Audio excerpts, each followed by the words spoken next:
All right. Hello, everybody. I'm going to wait and see if anybody jumps on here. It's looking a little bit glitchy on my screen right now, so hopefully you guys can see me all right. If you can't hear me, or if you can't see me, or if it's frozen, let me know in the comments.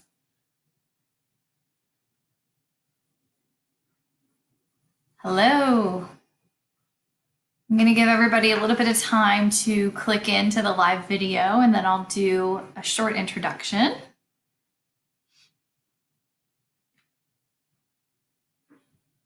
Okay.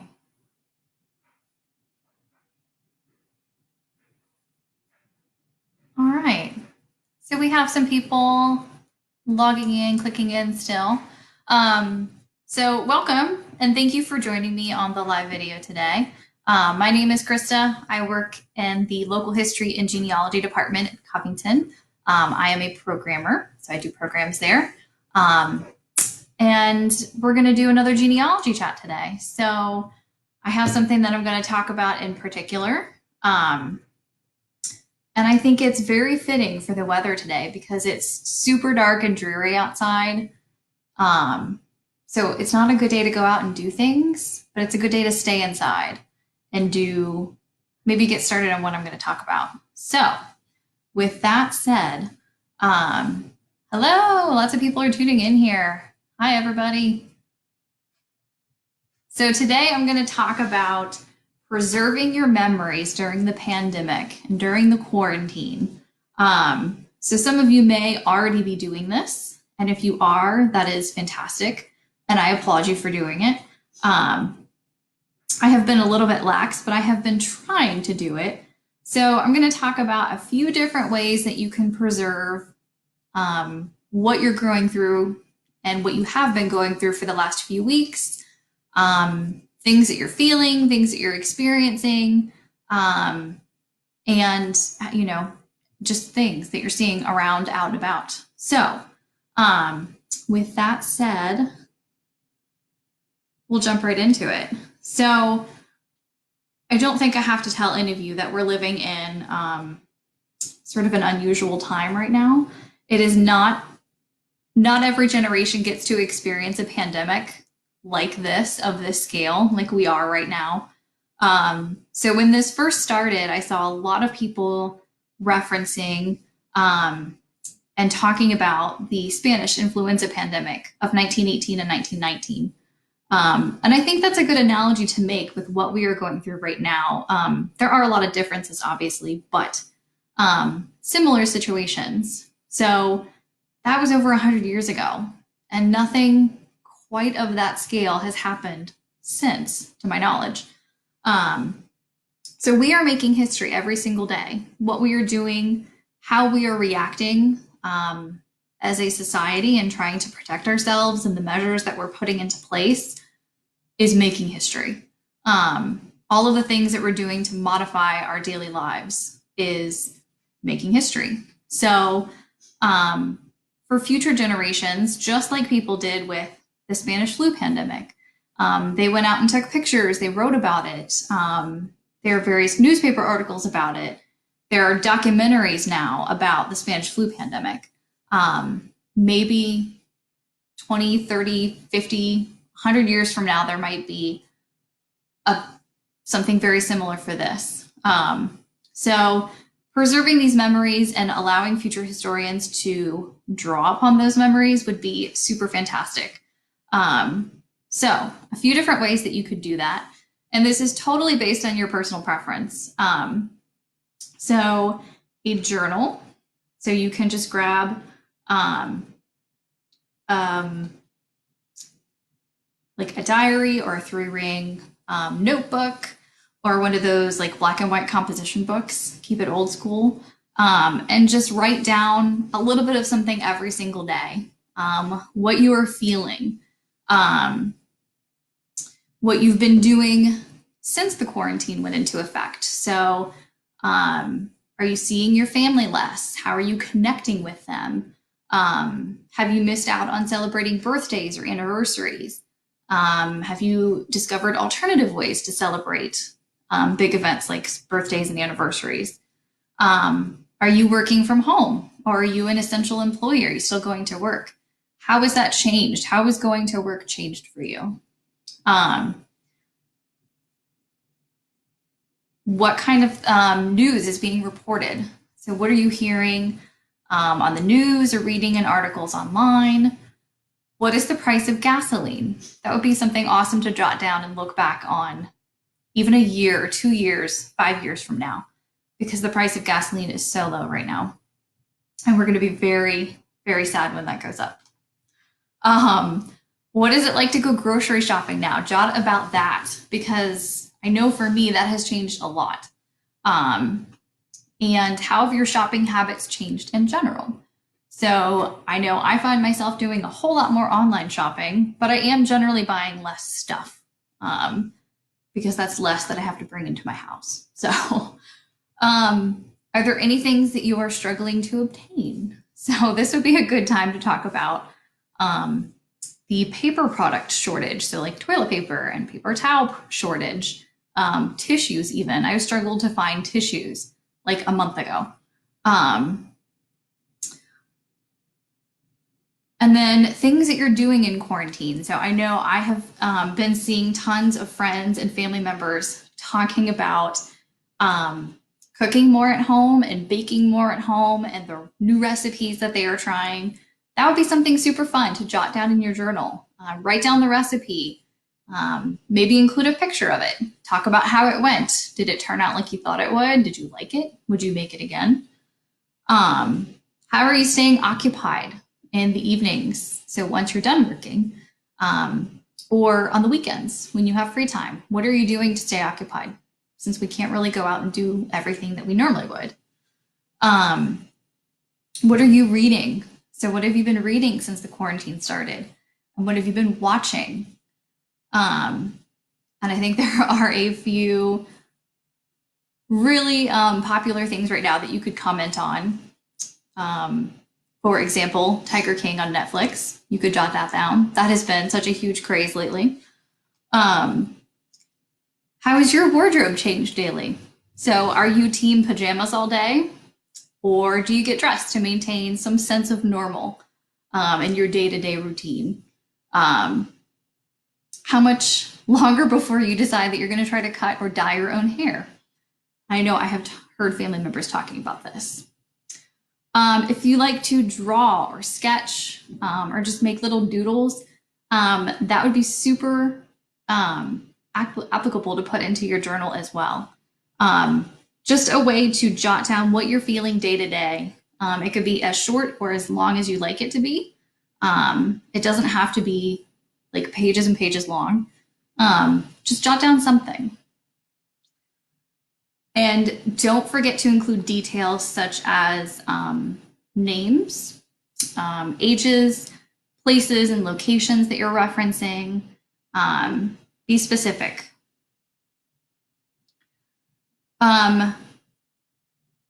Scrapbooking. Scrapbooking is another great option. And I think it's a little bit more informal of a way to preserve your memories.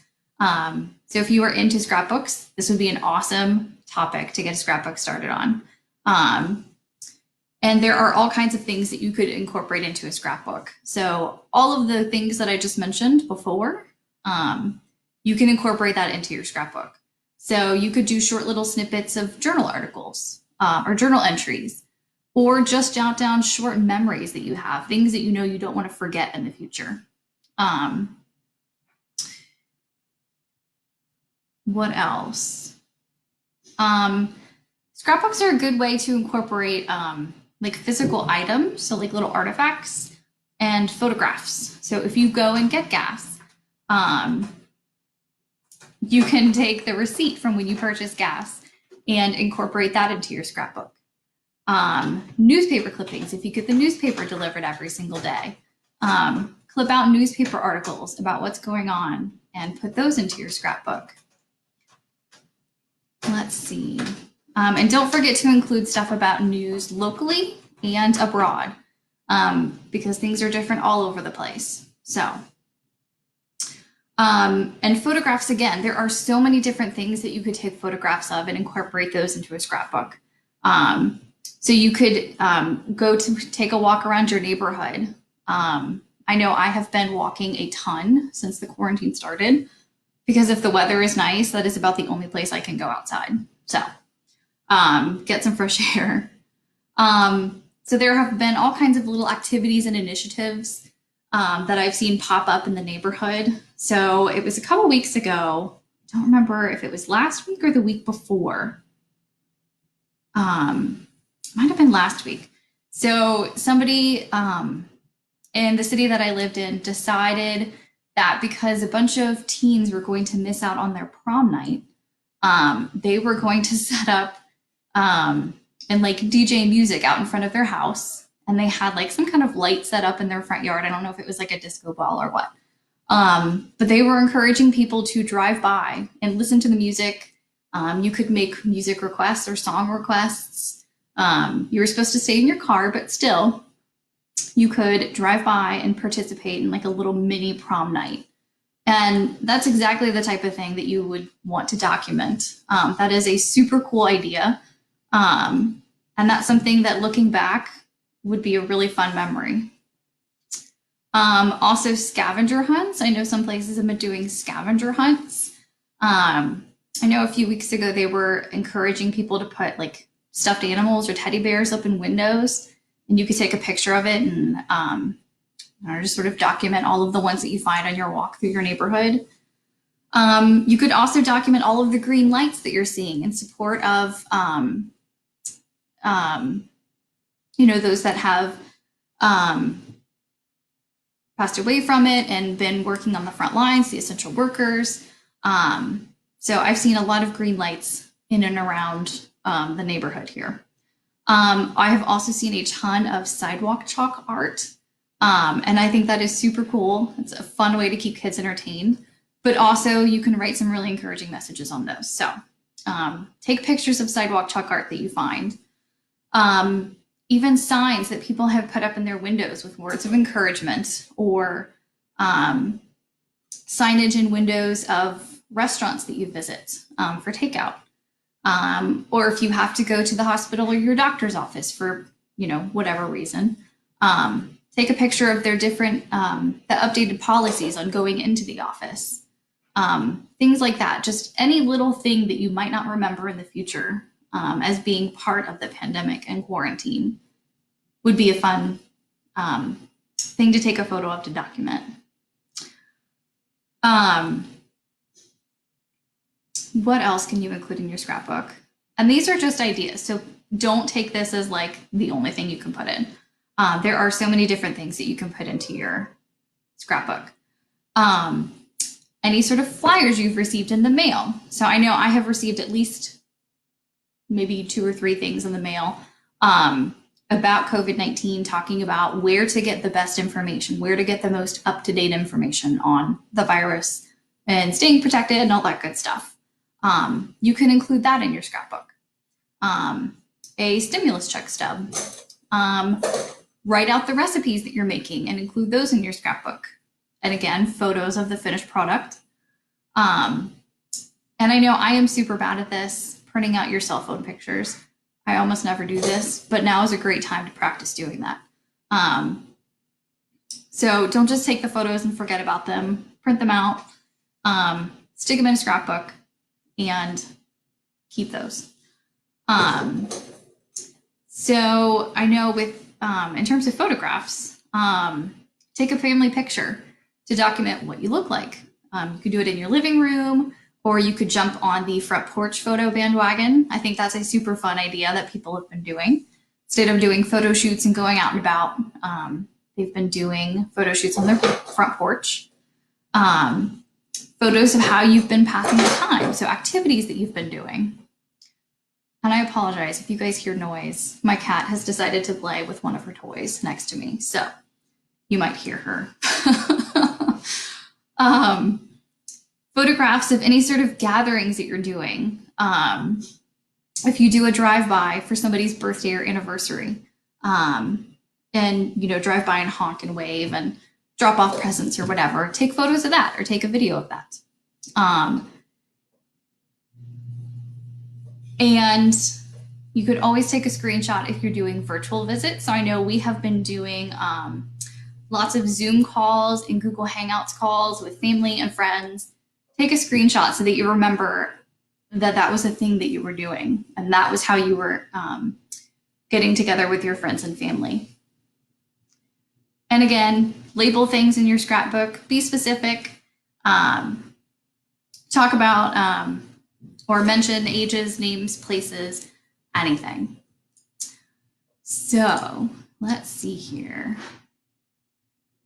I'm just going to keep up on the chat and make sure that I haven't missed anything.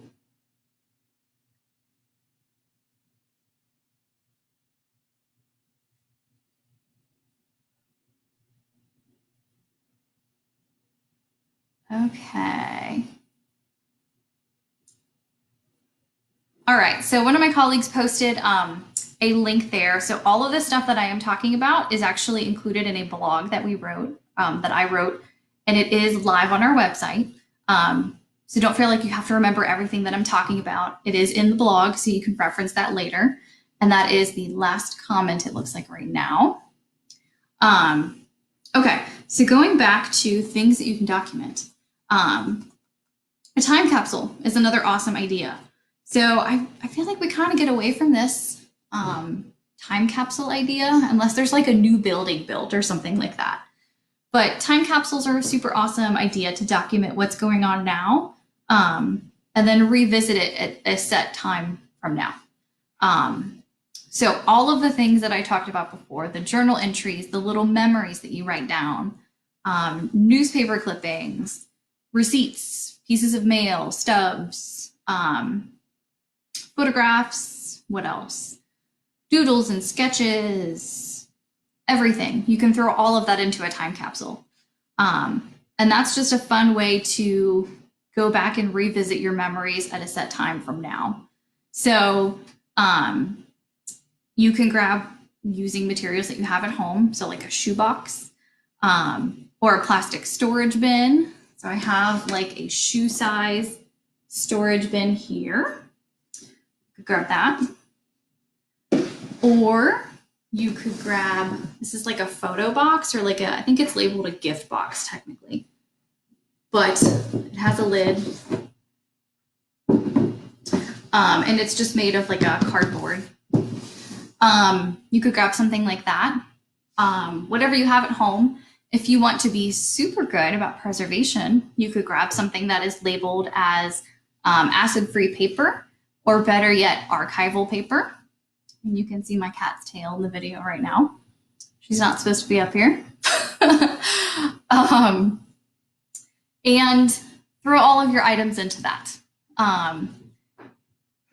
So let me see here. Let me just reference my notes, make sure I'm not forgetting anything. And again, whatever items you're throwing into your scrapbook, make sure that you're including dates on them, names, places, anything that you might not remember looking back on it. I am terrible about that. So always better to write it down and just preserve it. And then decide how long from now you want to look at your time capsule. So do you want to look back in 5 years or 10 years or 20 years? But set a time and decide when you're going to look at your time capsule once you seal it. And then stash it somewhere that you're not going to look. You're not going to be tempted to look for it. So an attic, a corner of your attic, on a shelf in your basement, as long as your basement's dry, or in tucked away in the corner of a closet.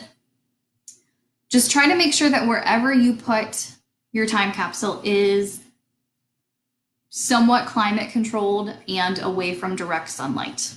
You don't want it to get wet, you don't want it to get a ton of sunlight, and you don't want it to be subjected to extreme temperatures, either cold or hot. Just trying to preserve everything that's in there as best as possible. So, what else? Let me just see your comments here.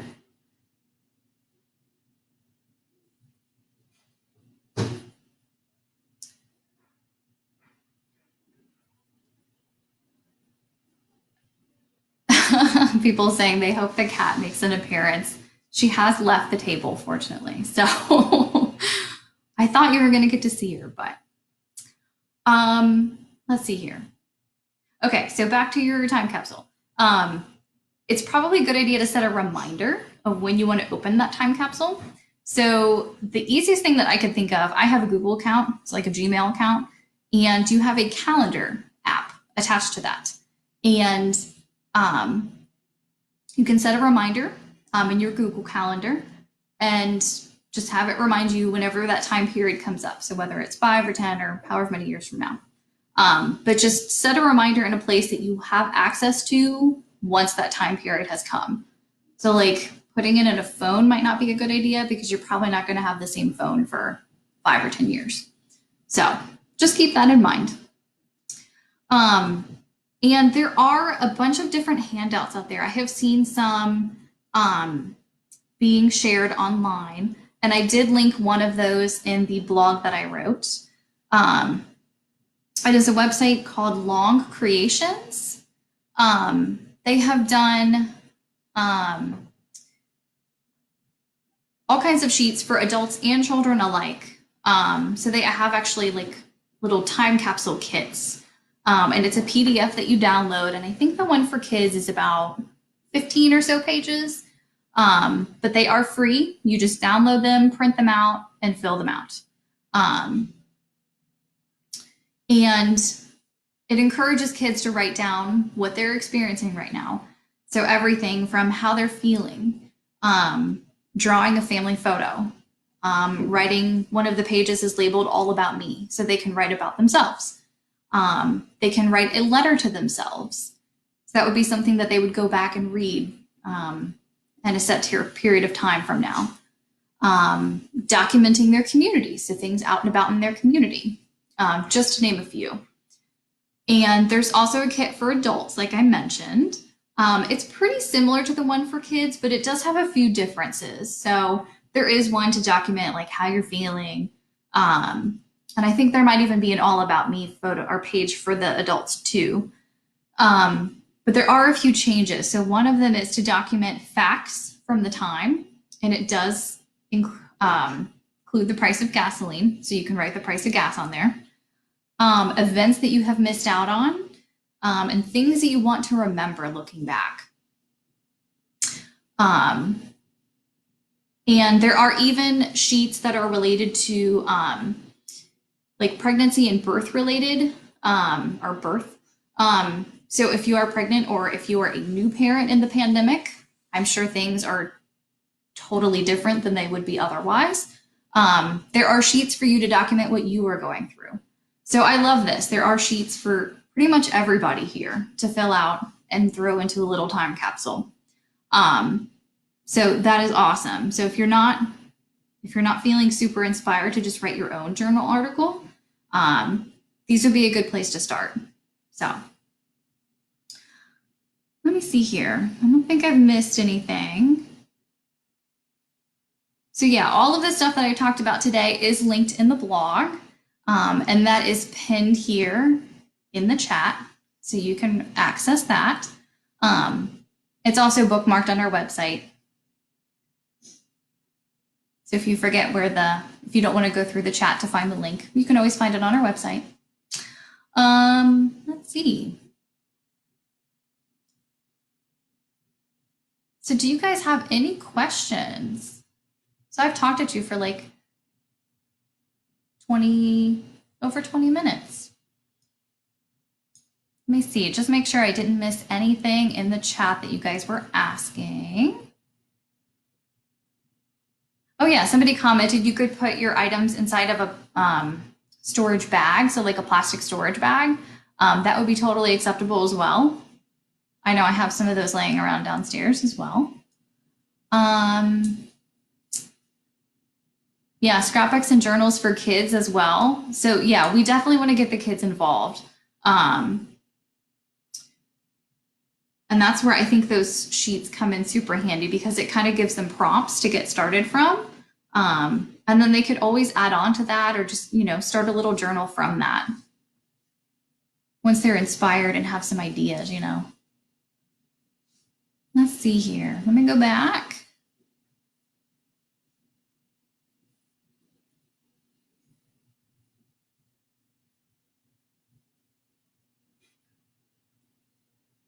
So there's a question here. I don't think I've seen any answers. What is the lowest that you guys have paid for gas so far?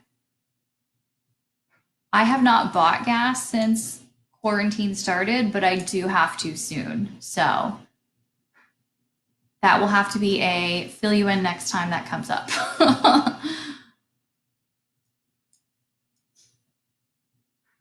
Let's see. Yeah, so as always, if you guys have questions that you're not thinking of now, if you think of something later, you can always shoot us an email. We are checking that daily. That is history@kenthinlibrary.org.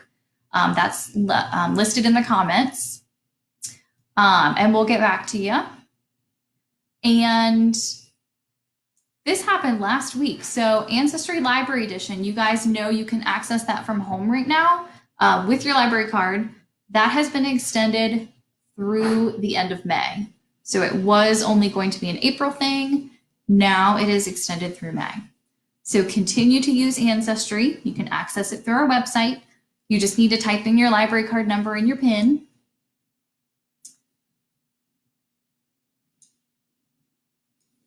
And if you don't have your library card number or you don't know your PIN, you could always jump on the chat that's on our website and do it that we'll help you out that way. Or if you email us, that would be fine too.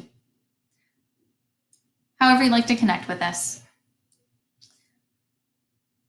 $1.30 for gas. That's what somebody says. That's pretty good. So on the blog, I should mention, on the blog, there is a photo that we have posted there. It's not a staff member, but it was a friend of a staff member. Had some gas points and got their gas for 79 cents. And that is amazing to me. I cannot imagine paying 79 cents for gas. And I don't think that's what I'll pay next week when I need to buy it. So